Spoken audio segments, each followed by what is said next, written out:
So this example is slightly different because what is happening in this example, besides Trina's employer loaning her $10,000 at a fixed interest rate of 6%, compounded annually, this loan is to be repaid in a single payment at the end of 5 years.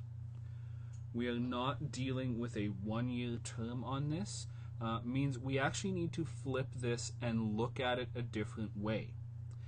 If we look at it from the perspective of Trina's employer is actually investing money at 6% interest and will be getting a payment like that.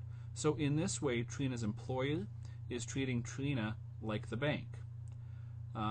This type of question is impossible to do with the calculator. We need to actually look back at previous methods to solve this, and this is really just an example of a compound interest question.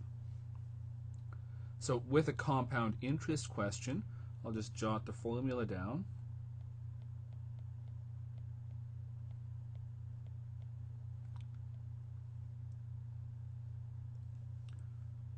We have A, the final value of this investment. We do not know the final value that Trina will have to pay back to her employer, so this is our question mark that we do not know. P is the principal, what Trina's employer invested, $10,000.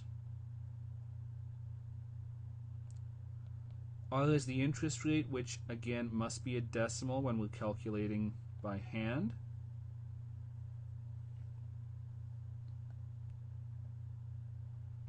N is the number of compounding periods, and since we're compounded annually, it will be 1. And T is the amount of time, which will be 5 years.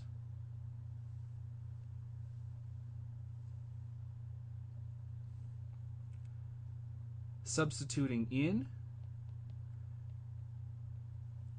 10,000 for P, 0.06 for R, 1 for N, and 1 times 5 in the exponent.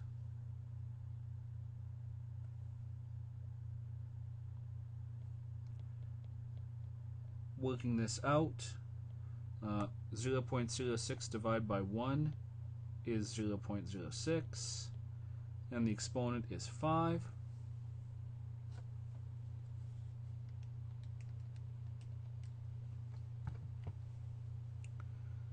Inside the bracket, 1 plus 0.06 is 1.06, the power of 5.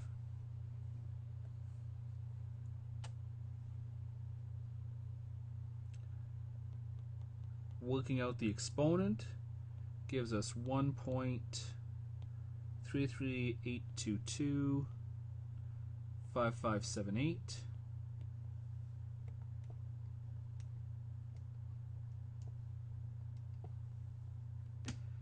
And working that out gives us a total amount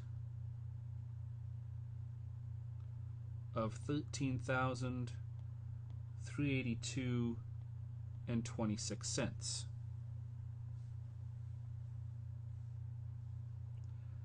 So this is how much Trina will need to pay back on the maturity date. The amount of interest that she will have to pay back is the difference between what she pays and what she was loaned.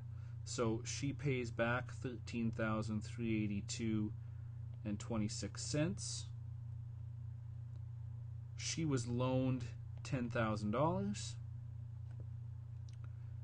Means the amount of interest she pays is $3,382.26.